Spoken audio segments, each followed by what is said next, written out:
Hello, I'm a student of Bhikkhu Candana. This is just a reminder that he is a homeless monk, depending entirely on donations to live and share the Dhamma. If you want to help support Bhante, our teacher, please consider donating to this cause. Thank you and enjoy. So, what's your safety plan? What is it that you rely on? What is it that you are counting on for protection, for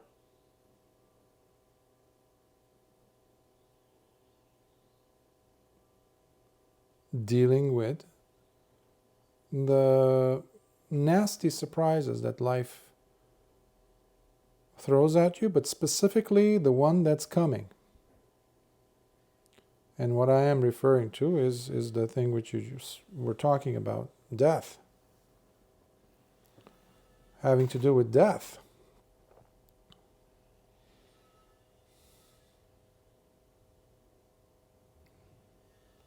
Most people are ill prepared or badly prepared or not prepared at all when it comes to death.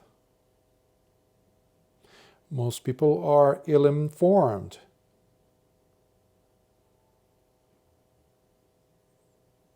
So when that moment comes, many people become extremely agitated, frustrated, in terror. Because how could you not be if you have not been working on preparing yourself throughout life? That's why I've mentioned this several times in previous talks, how life must be a preparation for death,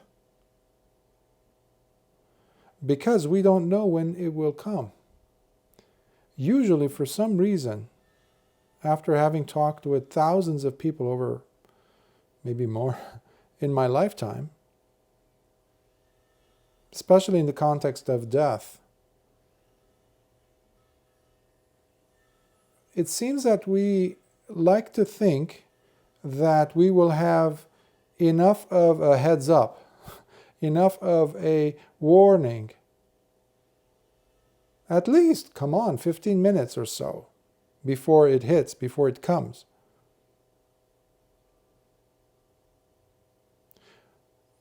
If that happens, that's wonderful. I wish that upon everyone. But it's a big if. The odds are so great against such a possibility.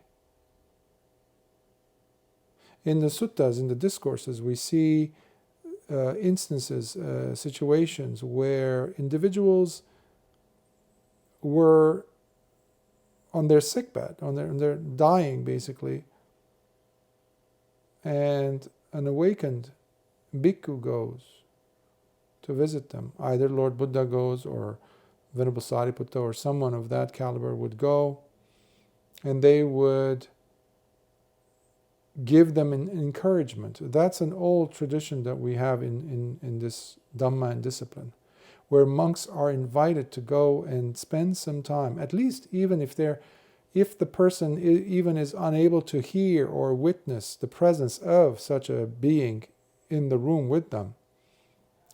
Nevertheless, just being there is still wonderful, let alone giving them a Dhamma talk.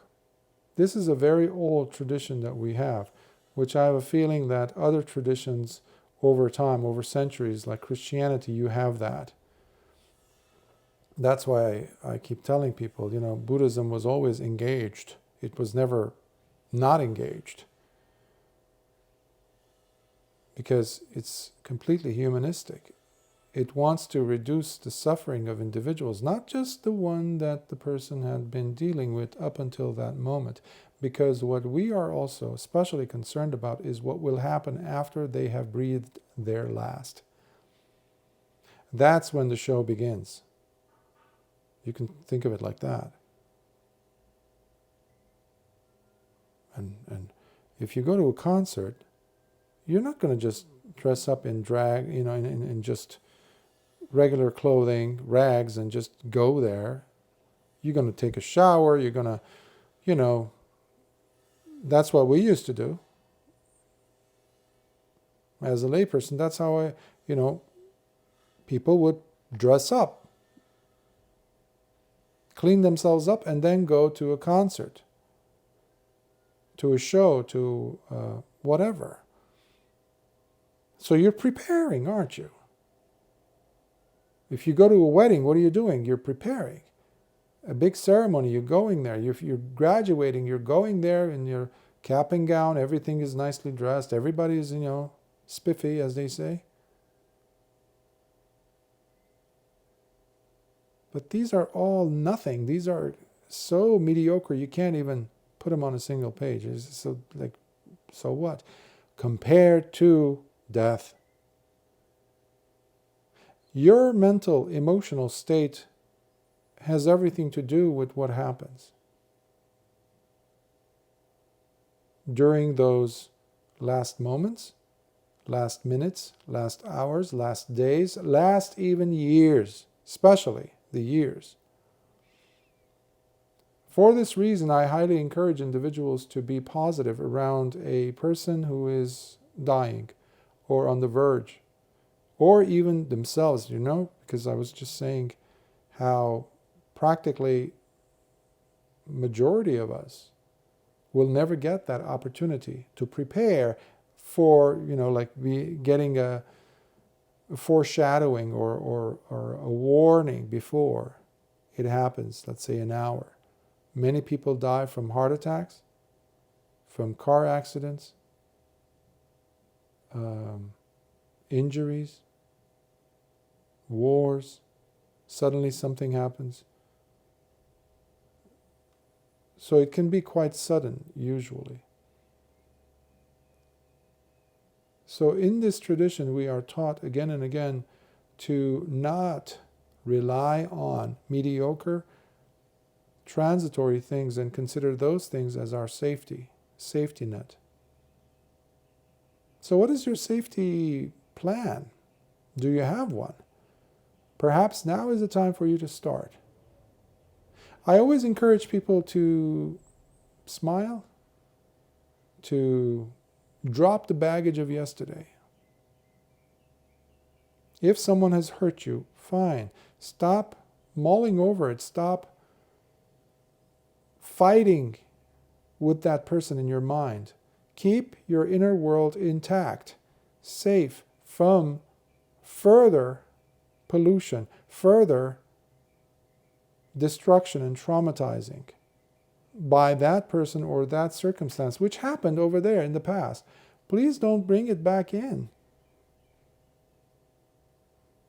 So what you're doing then is you're preparing yourself already by creating a safety zone around you, in the mind, in the heart, where you can fall back on and find peace, at least a little bit.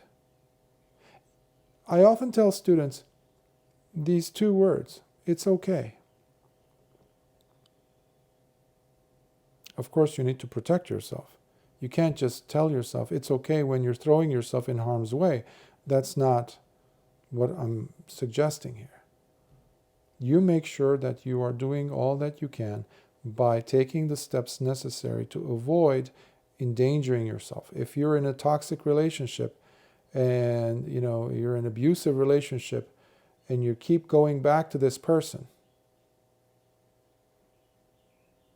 hoping that she's become a much better human being or he has become a much better human being, that is delusional. So you need to work on your self-esteem. You need to work on your self-worth. So we're talking about psychological, emotional issues there that need to be addressed. But first and foremost, you need to draw a boundary around you, a safety boundary for yourself. And the best first step is to avoid placing yourself in harm's way. That's the first step.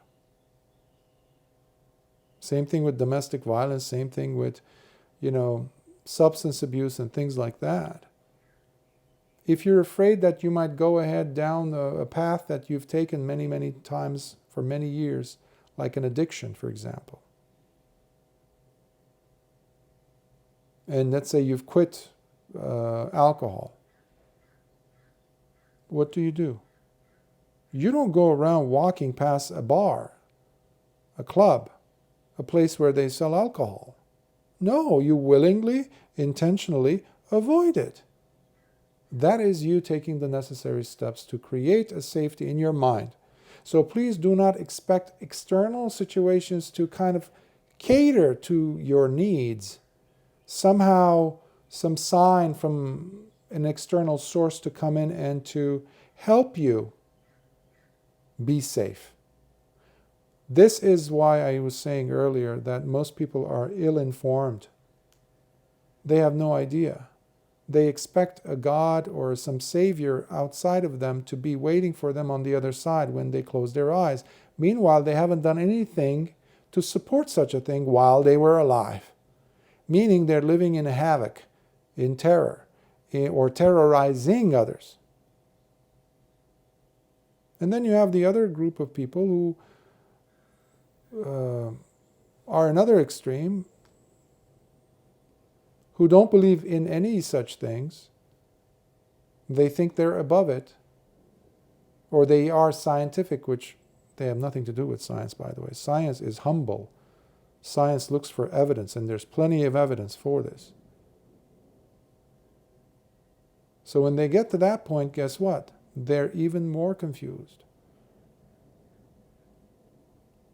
Because they've lived their lives, many of these individuals have lived their lives without virtue. So they have been engaging in unskillful acts. Basically, whatever you want, you can do. Whatever you want goes. Which is what today's society, unfortunately, is engaged in. If the person doesn't get caught, if the person doesn't get consequences for their bad actions, they're like, oh, I guess I'm aloof, I'm untouchable. Okay, you might live a whole lifetime like that if you have the merits for it. Merits as in, you've done so much good in the past, so you're basically cashing in, you're running your credit to zero. But one thing's for certain, when the moment comes, you will have to answer for that.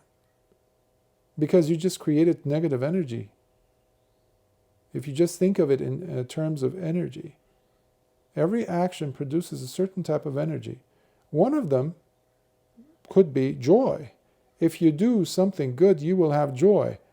Now, a criminal can never taste that joy. There's a difference here.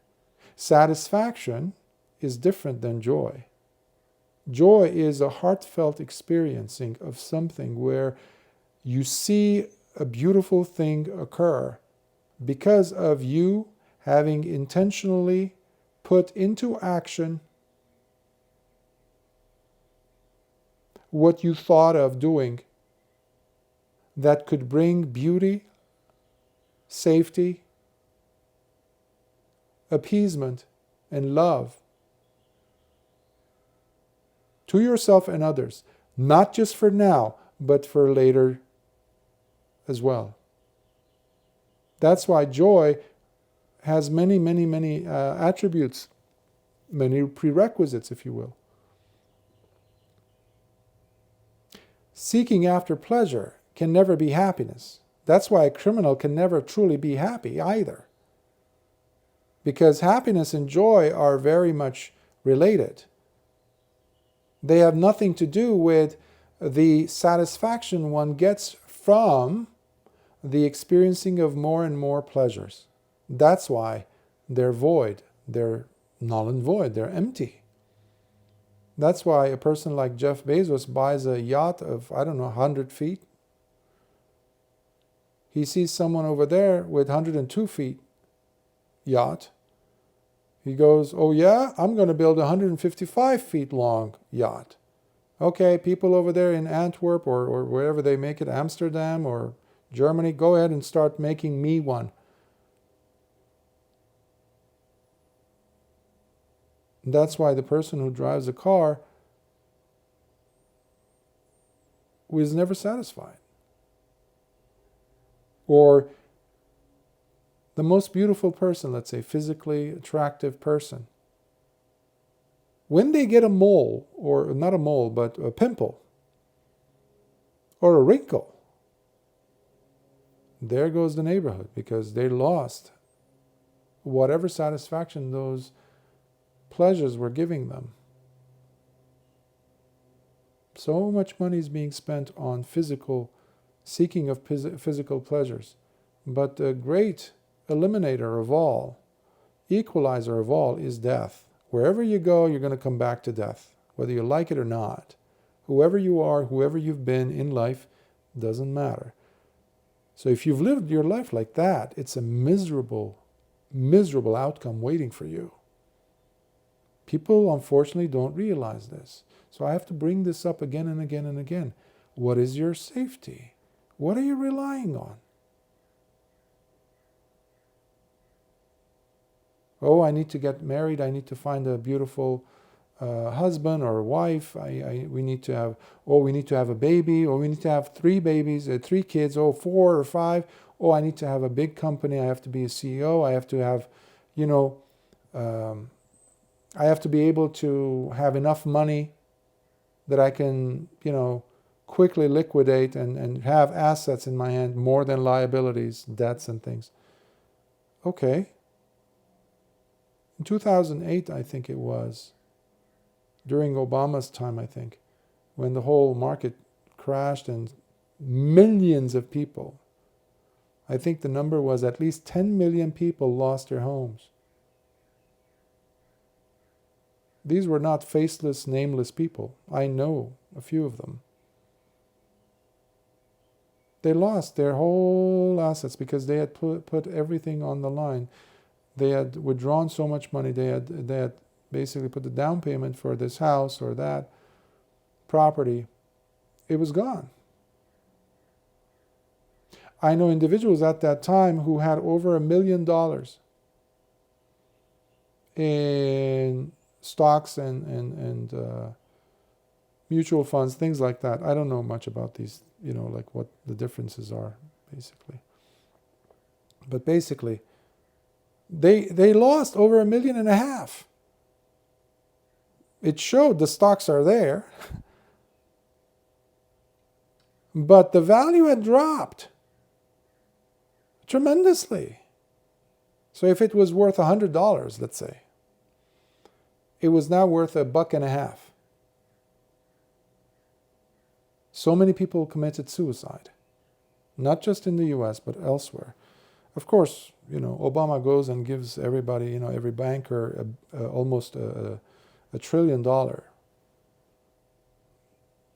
Not just him, he was just told, okay, you sign here, okay.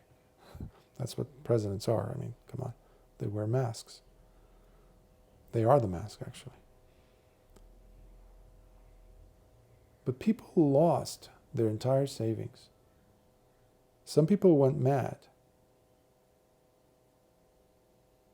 So I would look at these individuals and I would, some people would come, they were friends, this and that, and you want to help, you want to, obviously financially, there's no way that you could help them like that to make up the loss, but you can give them encouragement. So some people who were resilient were able to get back on their feet, but with a few drops more of wisdom in them, in their bucket, than before. Why? Because they learned that everything could be, the rug can be pulled from under you anytime. So don't count on your money. 4 years ago, people were counting on this and that, and then everything was shut down. Everything was shut down. Except for McDonald's and, Walmart and Costco and, liquor store, tobacco, drugs were abundantly available. Those businesses went on. Politicians were getting paid, bankers were getting paid, don't worry about that. But even they are people. Ultimately, you look at them, despite their inequity, despite their evil, despite their wrong trajectory, they will also come to that point of death. And unfortunately, they're not ready. So you have almost 8 billion people that are not ready. So what is your safety plan? A husband? A wife? A partner? Your pet dog that dies? Your pet cat that dies after some years of building a relationship? It's heart-wrenching. I've known people, I have had dogs when I was a kid as my pets. But then it's heart-wrenching when that moment comes when you know that you can't be with them because they're dying. So what do? Oh, don't worry, Johnny, we're going to go get you another one. So what happens after that? So you throw my heart into the mangler again? So I have to suffer again?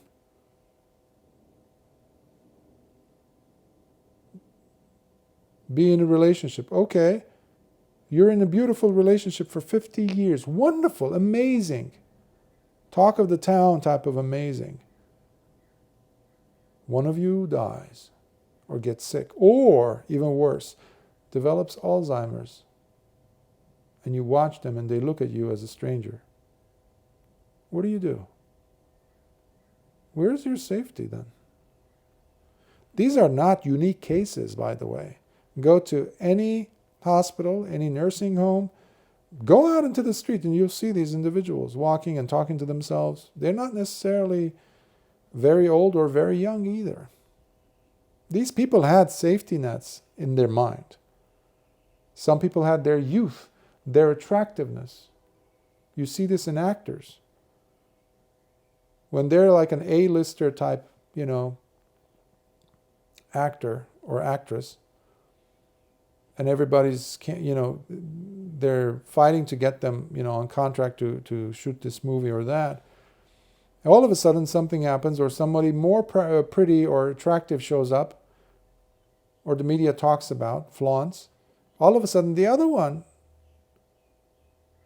people lose their interest in them.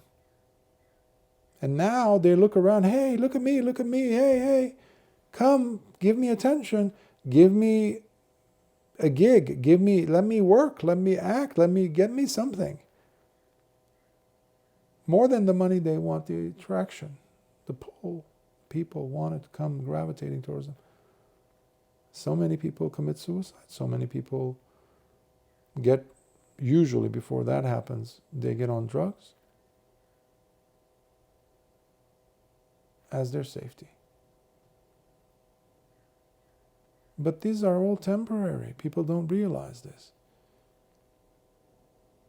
The amazing thing that happens remember earlier I was saying it might be a few minutes, a few seconds even before the death, especially in the case of many suttas you have in the Buddhist discourses, where a senior bhikkhu goes and visits a person who's dying, even a criminal in some cases, which has raised a few eyebrows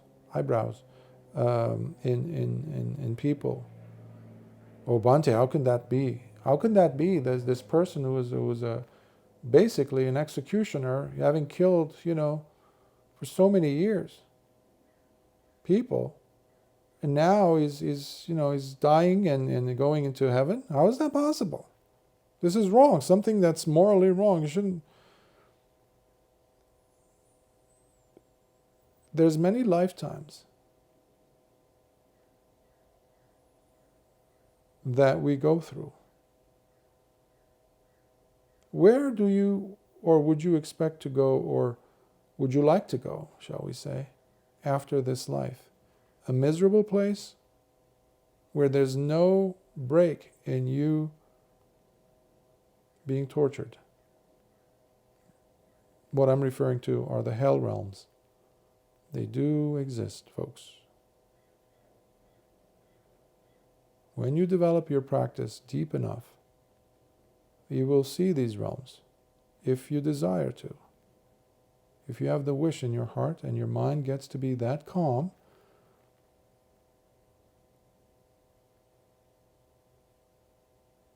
and you don't do this to gain fame or anything, but simply you just want to prove to yourself that these things do exist or not, you will see them. Not just the hell realms, but the other realms too. The ones that are higher as well, especially. But where would you like to go? The better realm or a place where there's just wailing and constant screaming? Of course, people will say the better, of course. So that's what we're referring to here, as I mentioned, like that incident with an executioner I was mentioning. It gives you a good break from the impending, with the highest rate of possibility for you to end up, given your past actions. So there can be a detour that you can make, if you will, if in those moments you're able to tame your mind, to change your attitude towards life entire, to be generous, to be giving when you've been a miser, when you've been a stingy person, tight grip with your dollar, with your money. That action of generosity can become a wonderful safety plan for you. Virtue is a wonderful safety net. Guaranteed, you will not find yourself unprotected if you've lived your life with virtue. For that we have sila. So coming back to that executioner, without getting into too much detail, he's retired now after having been an executioner for the king, doing his job basically. But he's getting old, he's retired, and one day his servants, because he's living a lavish, he was the king's executioner, in the court. He sees the chief disciple of Lord Buddha come by, Venerable Sariputta, for his alms round. And he says, "Who's that?" And he sees, and he's never offered any food to any monk. And his servant had just brought him a delicious milk rice. Fine, the best of the best type of a meal. Without hesitating, without making any contract with himself, or tit for tat type of a deal in his mind. If I do this, I'm going to get some reward type of thing, which is what we see a lot today, unfortunately. Without any of that, he picks up his bowl and he goes and pours it into the bowl of Venerable Sariputta with a beautiful intention. He intends that whatever bad deeds he had done, in a way you can say he was like hoping that he could be forgiven. And after some time,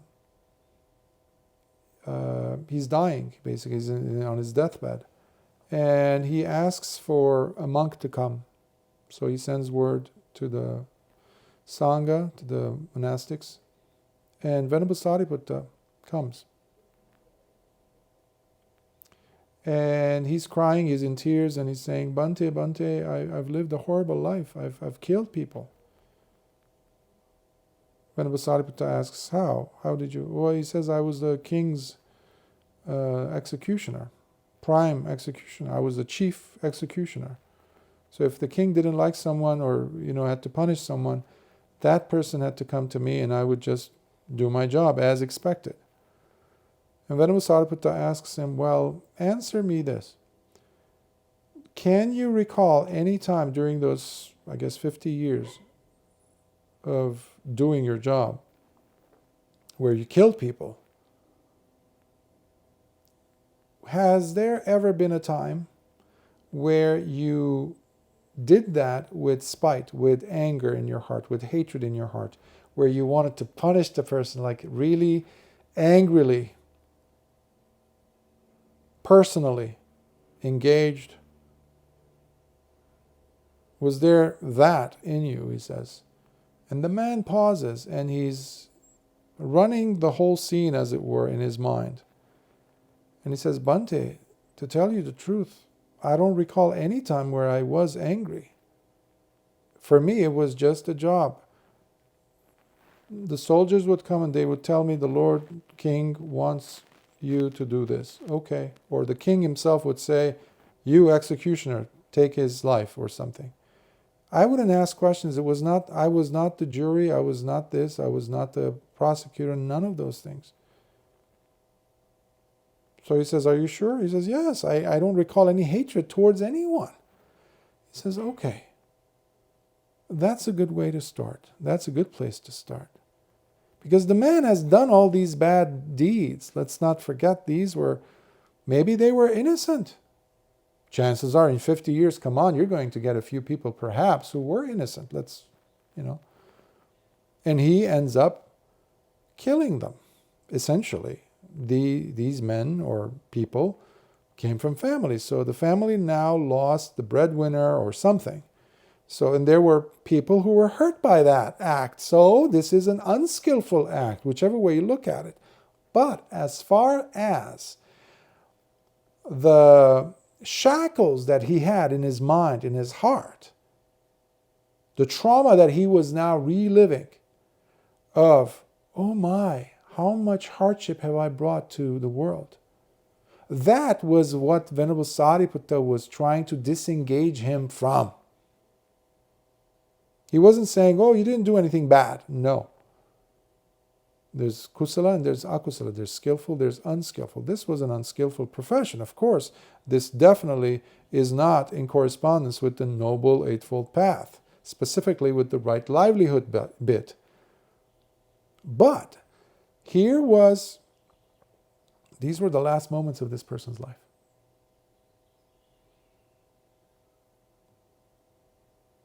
And when Venerable Sariputta says that, his mind clears from fear. His heart clears from worry. There's stability in his heart. There is quiet. And there's a smile that suddenly arises on his face for the first time. And he dies. Venerable Sariputta did not have the Dibba Chakku, the divine eye.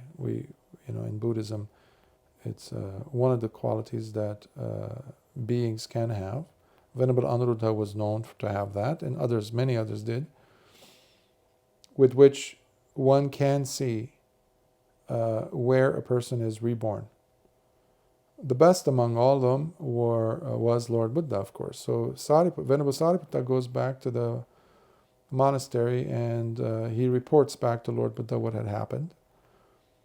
And he asks, I don't know if he asks, but Lord Buddha tells him, by the way, he says, that executioner was reborn in heaven, one of the heavenly realms. So others hear this, and they're not happy about it because they say, well, this man was an executioner, Bhante, come on. So this is where we get to that point of the next life. Where would you like to go? To a deplorably painful realm where you don't know how long you're going to end up in, but none of these realms are infinite, unlike in other traditions, other religious traditions. In Buddhism, there is no realm among these 31 realms that is considered as an infinite realm, meaning you're there indefinitely. No, they're all definite. They have a time, they have a shelf life, they have an expiration date. But you don't know when that is. So who wants to take that risk to end up in hell or into the animal realm, end up being a dog or a rat or a frog or a mosquito? or a ghost in the miserable ghost realms, or the demonic realms, asuras? Which one? So of course the least one would want is to get a better human rebirth in the in the human realm, but one where they're not in poverty, they're in good company, in a good family that takes care of them, that appreciates them, that they're in a good body, they don't get sick, they don't die young. All these things, of course, people want. But usually, that's like the bottom of what people would like. Otherwise, people would naturally want to be reborn in the heavenly realms, where you have more and more pleasures, at least in one portion of the heavenly realms. Beyond those, you don't think about sensuality. You don't think about sex. You don't think about, food, intoxication with, other sense stimulations and pleasures. So people want to be reborn in those realms, majority. But here is that moment where you can make a difference in your future prospect. So do you want your safety plan to be one that could get you to such a life, or to one where there's pain and suffering? And once you fall into that realm, it's going to be really difficult to get out of.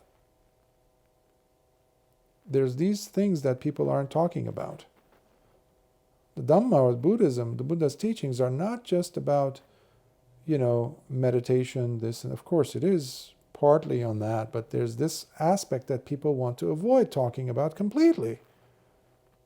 Well, that's a huge, unfair disservice to the population, to beings everywhere.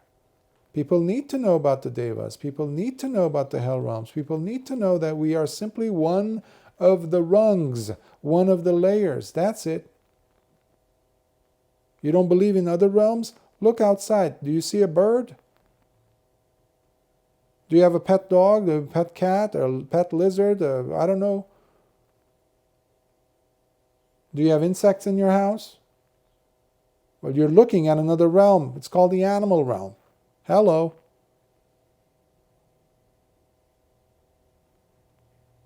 And there's many other insects or animals that you can't even see because they're invisible. They're too small. Many of them are crawling over your skin and inside your gut and your body. So you need to expand your horizon if you really want to get a sturdy, powerful safety plan underway for yourself. And this is when you can really prepare yourself by going back to the 3 trainings. Earlier I was mentioning about the importance of virtue, or living a virtuous life. That means whatever fads are going on out there, this whole wokeism and all that, I don't even think I pronounced it right because it's a silly and stupid word, wokeism. Like whoever came up with that, it must have been like at least, at the most, double-digit IQ or something. What is this? Nonsense. But people are so much gravitating towards these transitory, meaningless, stupid, foolish things, and latching onto them for dear life and saying, this is me, this is myself, this is who I am, this is my identity. Is your identity bringing you peace in your heart? Is your identification with whatever it is it bringing peace and harmony in the world? Or is it trying to impose some things on others? It must bring happiness, not just to you, by the way. It must bring joy to you and everyone. Earlier I was saying, mentioning with the difference between pleasure, satisfaction, and happiness or joy. Completely different. One will take you to hell, the former. The latter does not.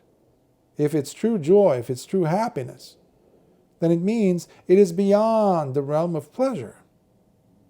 It is beyond what's in it for me mentality. That is, after all, what is allowing the stingy person to let go, open up his hands and palms and give freely, because it never belonged to them. In the first place, it just is. The universe is providing you with the energy, the ability, the resources for you to put some things together and create money. Where you didn't create it from scratch. No one creates anything from scratch. First law of thermodynamics.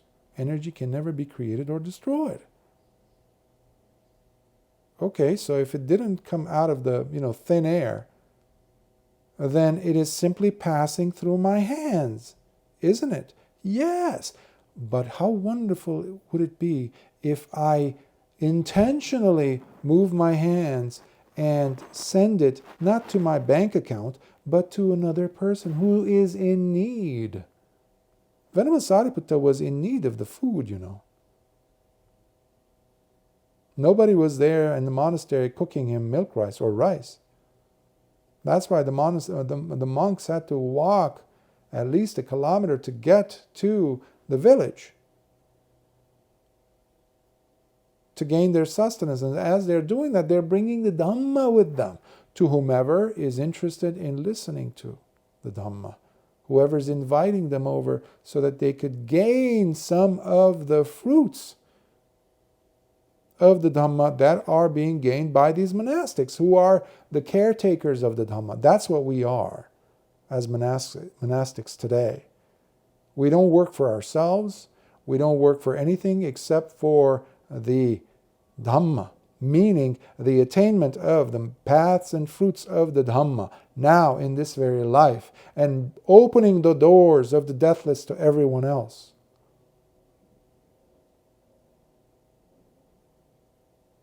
That's why we exist. That's the only reason why bhikkhus exist. We don't exist for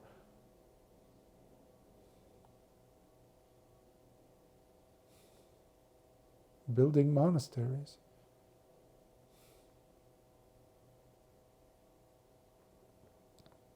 Having fancy robes, fancy cars, fancy stuff.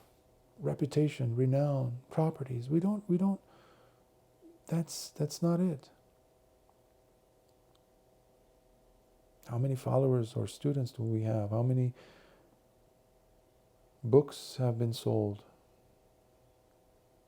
under my name, type of a thing? No.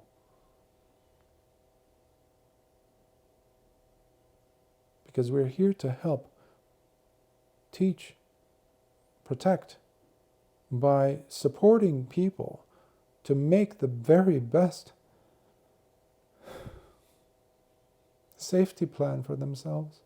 There's so much pain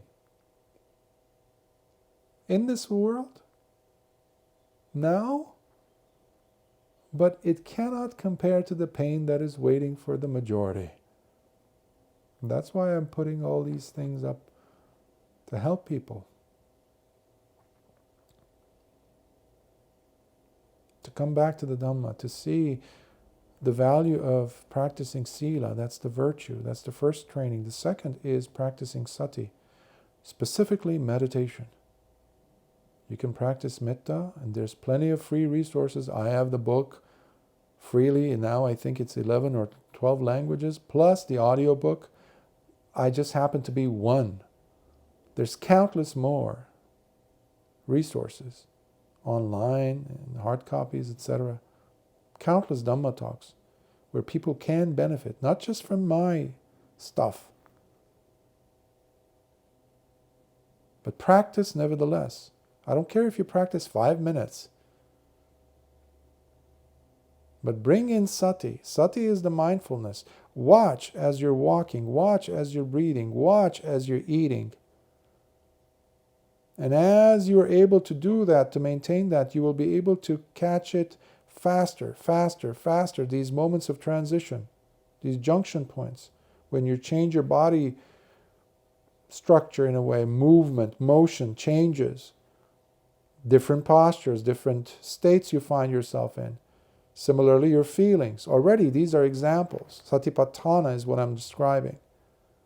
Know when you're sad, know when your mind is restless. These are aspects of the Satipatthana, the 4 bases of mindfulness. So that's the second training. And the third, when you have these 2, by the way, the third comes into view, which is you develop for the first time clearer perspective towards things. Different perspective towards things than you did before. These are the life-changing things. This was the life-changing thing that happened to that 50-year career-holding executioner before his death.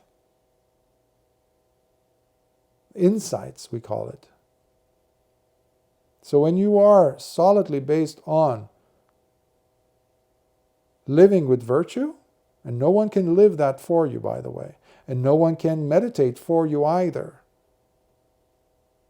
Already you're clearing the way. It's a powerful safety plan, but do not forget, do not neglect what I said earlier about dana, the generosity part. That's the first.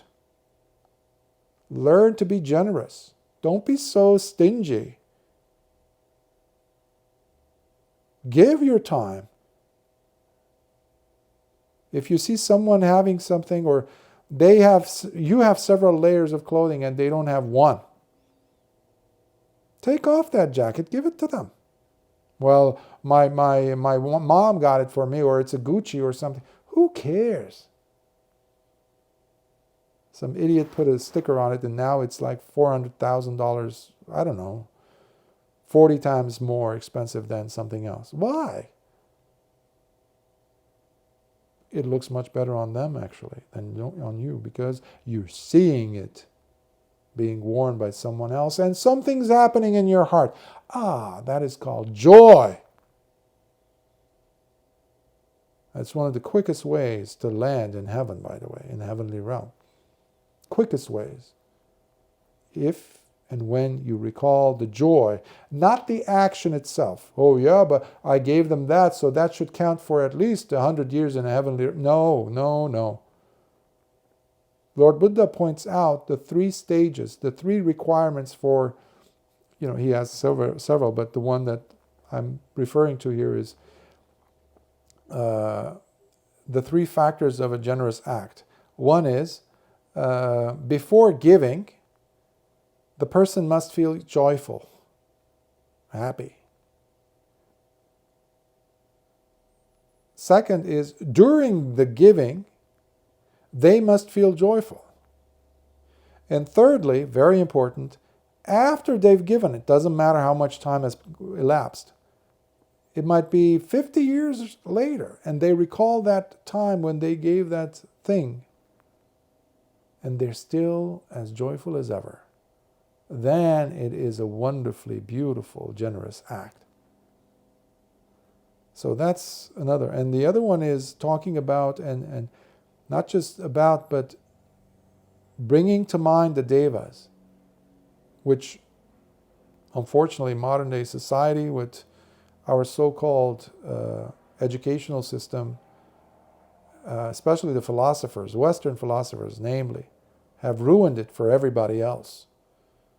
When you have Marx and Freud and other idiots coming up and calling it the opium, having a religion as the opium of the people or the illusion or something like that, it belittles. To this day you have university professors who are still regurgitating the vomit of those characters, Sigmund Freud and Marx and all those idiots, while they deplete, while they ruin the chances of individuals to give it a thought, because they're ashamed of even thinking about other realms. But everyone, including Karl Marx, was terrified during the last few seconds of his life, by the way. So was Sigmund Freud with his cigar. Miserable people these were. I've seen his chair, in Vienna. Had scratch marks and things. You could tell the person who kept on moving a lot on his chair. They had it on exhibit. And why would you have to drink and be on cocaine? He was a big cocaine addict. No one talks about that. And these people are qualified to give advice? To be therapists in his case? To have entire regimes be constructed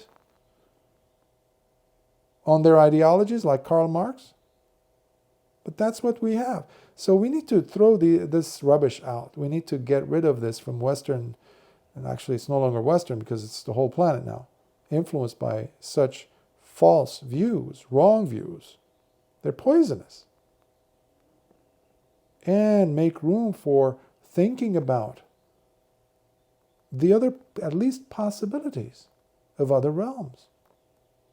So when you start making room, suddenly there's a sense of ease, the same ease that you find on a newborn, in a newborn, or children when they're playing. There's an innocence there. So when you have these are wonderful. Work on yourself. If need be, go see a therapist. At least get a journal. Write your thoughts, your feelings. Come back to them every once in a while, but don't write about the past. That's not journaling. What I consider to be journaling is when you're writing about what's going on with you now. Yes, it could be in reference to the past, but don't dwell on the past.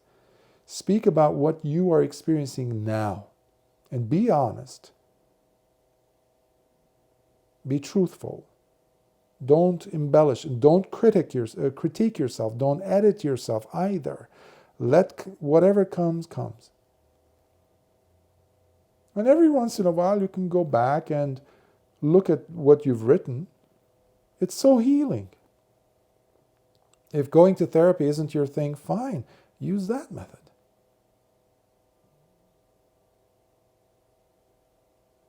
So make sure your safety net doesn't have holes in it, big enough for you to slip through. Life is too precious. Let's not waste it.